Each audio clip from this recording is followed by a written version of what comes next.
ภาษาไทยใหญ่1:1การใช้ don't ไทยใหญ่ตอนที่2 don't tell anyone อย่าบอกใครอย่าลัดเผยdon't insult anyone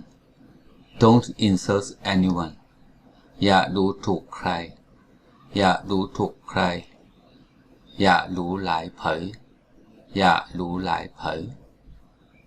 don't give any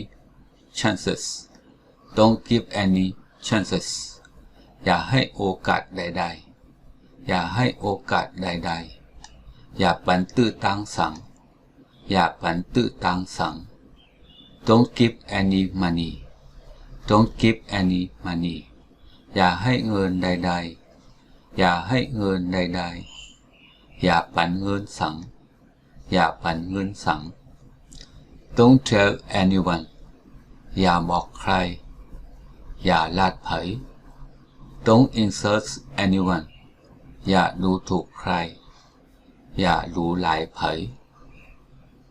don't give any chances